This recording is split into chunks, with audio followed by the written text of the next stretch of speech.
gosh, we are T-minus 1 week from leaving for Alaska. So hopefully we get back next week, get the last of everything put together and packed up, and then we'll be pulling out. There she is. They just got finished working on it.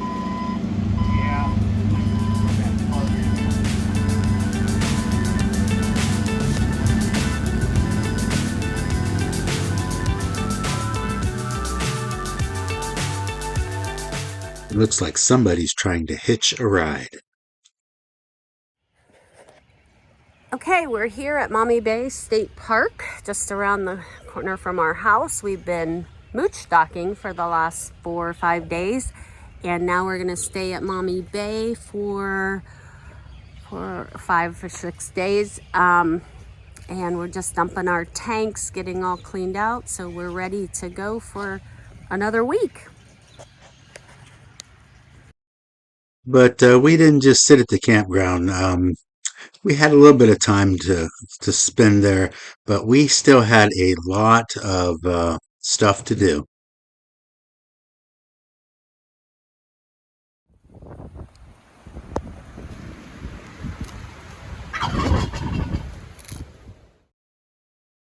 And of course, we were visited by our turkey friends.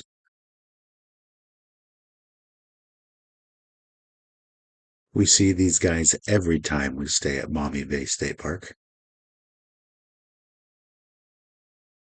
All right, so we're here at Hogan's Tires. They just put on 4 brand new tires. Looking pretty cool.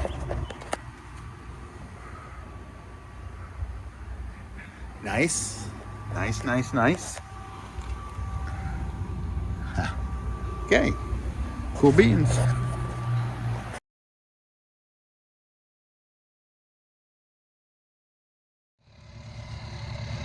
And when we got the camper and the tires back, one of the things we had to do, put our TPMS back on the tires. Now I'm getting ready. Screw them on the tires.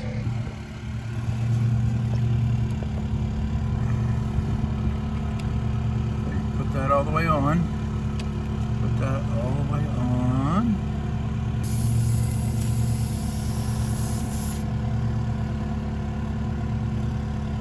Got them on. And then we'll back up.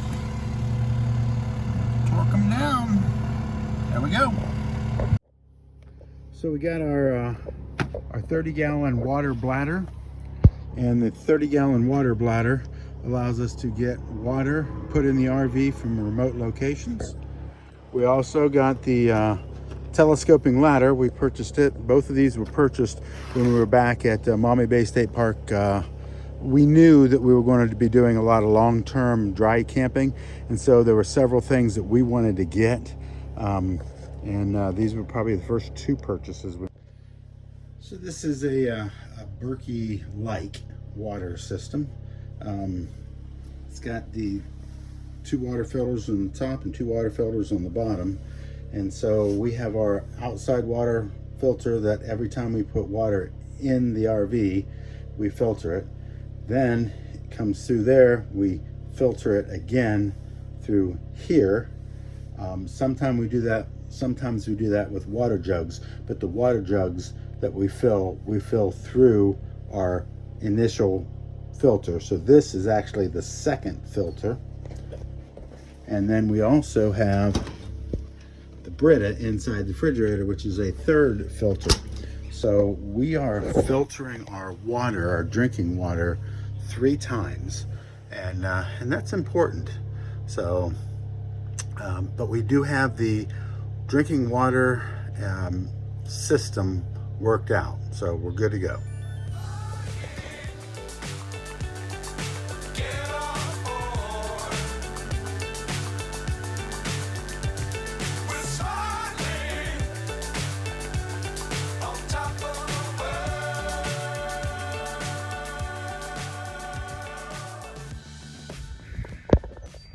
Okay, dude, you gotta run. You gotta run. I know. I'm not going to hurt anything. See? I don't know if you guys can see that. She's in the shadows, but I got to set up a ladder to go change the GoPro, and this little Kildare is not a happy mama. Don't forget to like, subscribe, you know, share the video, do all those good things. When you share videos and you make a comment, that changes the YouTube algorithm, and it's always nice. It just helps get things out, and more people get to see these. So we appreciate that. Anything you can do to help us on our channel, we like it. Thank you very much. All right, so real quick, we downsized a lot. We actually have room in our underneath our tonneau cover. Starting with, we downsized from a 22-inch to a 17-inch Blackstone. We still have our EU 2000 as backup. We still have our 150 psi air compressor that we're taking with us. We've still got a 2-ton jack. We did get an additional spare tire. I don't know if you can really see it underneath there. It is literally just the rubber, but we got the additional spare tire. You can see up there on top, we've got our Starlink. We've got our, and you can't see it from here, but we do have our solar panels. Of course, you know, a couple years ago we got our e-bikes, and they are strapped on and ready to go. We got a couple extra sewer lines, or you know, the drain lines, just to have on the road with us. We were having some problems. We did get these little cool things. They're magnetically held in, and then these just twist out. And that was actually, surprisingly enough, that was a neat, cheap alternative to constantly replacing those sewer line holder hoses. We got all new tires on both Willie and Nilly. I talked about the spare tire. We also have a spare tire underneath. Everything is new. We upgraded from those cheap E-rated tires, the China bombs as they call them. So we are carrying 2 of these gas cans. I've got one in a tote over there, and I've got this one I got to put in that tote back there. But we'll have 10 extra gallons of gas that we're carrying, just because I know that there's a few places up there that are pretty desolate, and it'd be smart for us to have extra gas. Besides the solar, which we're hoping will do well for us, we do have the Blue Eddy, we do have the solar, we do have the house batteries. We upgraded some time ago. You probably already saw that video. We have 3 batteries now in here. That one came with the unit. We had a second one put in before we picked it up. We installed a 3rd unit put in. We got 3 new batteries. Actually, Jacob did an awesome job for us on locating some good batteries. Nice heavy duty batteries, and a little bit beefier than what we had in here before. So these are what they call 1095 cold cranking amps. I'm not sure how that relates to watts or volts, but nonetheless, he came through for us. So we got all new batteries for the trip, so we should be good to go on the batteries. Looking underneath Willie, you can see the right there are our airbags that we had put in, installed. Mike Smith installed those for us over at I think it's called 42 Automotive. But Mike has since retired and is living in South Carolina. But he did a good job for us getting those installed. Made me a heck of a deal, and thank you very much.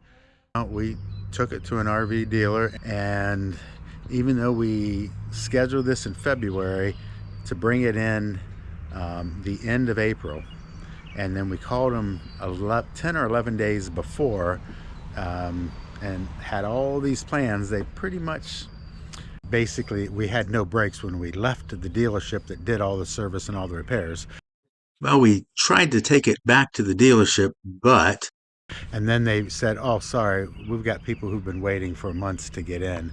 And knowing full darn well that we'd been those people waiting for months to get in, and they screwed everything up, we had to drop everything and drive to get the brakes fixed, to get the bearings repacked and the seals redone. So all this grease that I'm seeing down in here and all up in here, this is that grease that blew out. It got all over the brake shoes. Yeah, you can see. Yep. You can see it where it blew out here. Yeah. This is all grease, and then it got on the brakes. All right. So you got good pictures, and Yep. even this down here on this magnet. Oh. But yeah, it spilled it. And that's why I lost all my brakes, because all they did was, okay. Damn it. And so long story short, sometimes you're better off using RV techs. RV techs have one goal in mind and one customer, and that's you. And you get a lot more attention. You get a lot better quality workmanship, I think, out of an RV tech. They seem to care more about the job. We learned a lesson, and I don't believe we'll ever go back to an RV dealer, not just the one we used, but probably never again. We're trusting RV techs. I think that's the way to go. So anyway, just my opinion. And yeah, well, sun's going down. We got everything done. We had an awesome meal Debbie prepared for us here again on this trip. And about 2 hours, we want to hit the sack, get up in the morning, and take off. We got on the Ohio Turnpike and headed west.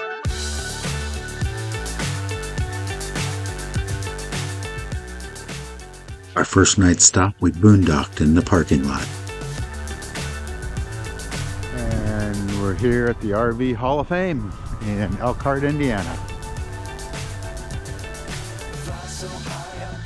This place is a harvest host, and you know how we like our harvest hosts. Okay, we're here at the RV Hall of Fame, and we're just getting ready to start our self-guided tour. I can't see the end, but we'll see it through.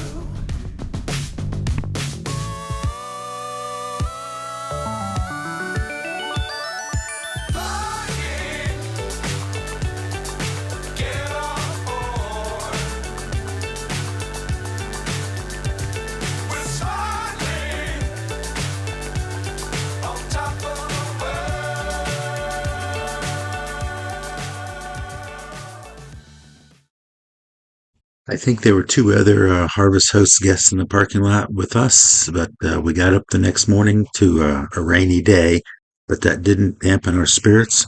We headed to the Indiana Dunes National Park.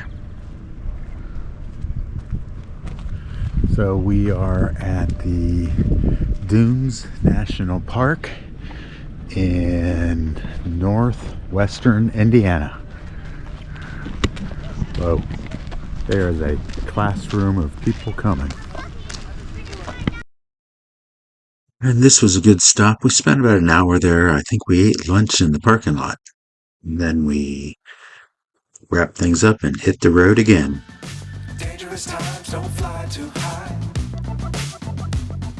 Be sure to keep the ground in sight. Fly forever if you keep it tight.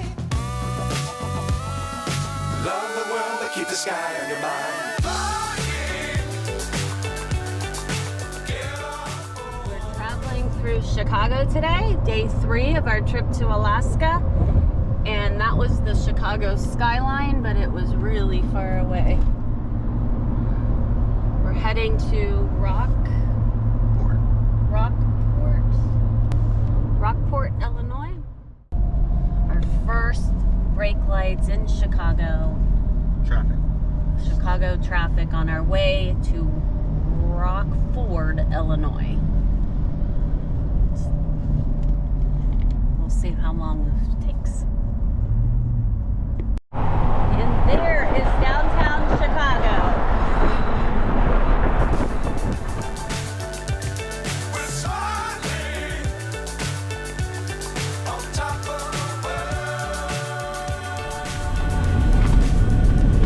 Black Hawk Valley Resort, Adventure Out Resort in Rockford, Illinois. This is day 3, day 2. Day 3. Day 3. We can't keep counting them though. Okay, go. It's a little steep. Welcome to Black Hawk Campground.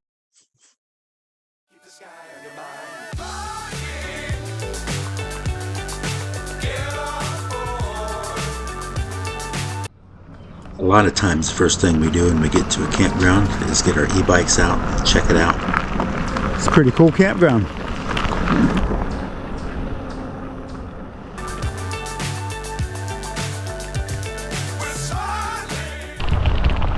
I wonder what the river's called.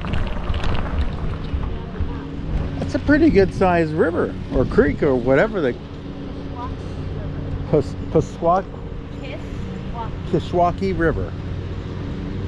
Cool. What's this?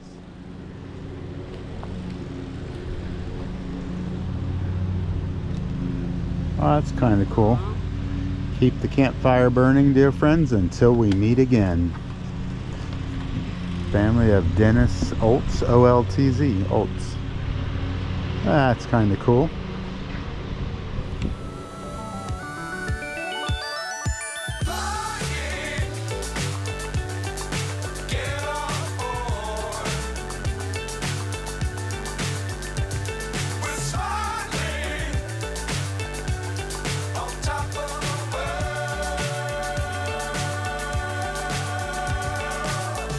We found an Eagles Lodge near the campground, Eagles Area 392. We decided to stop in. We were talking to Kim, the bartender, and she let us know there was a chicken dinner that night and invited us to come back for it. She was also talking about where her husband worked at Est Wing Hammers in Rockford, Illinois, and we had never heard of Est Wing Hammers. When we went back for dinner, she brought us over a brand new Est Wing hammer and gave it to us. Thanks, Kim. We left Rockford the next morning and headed north to Wisconsin to the Christmas Mountain Village in the Wisconsin Dells. That will begin our next video. Join us then.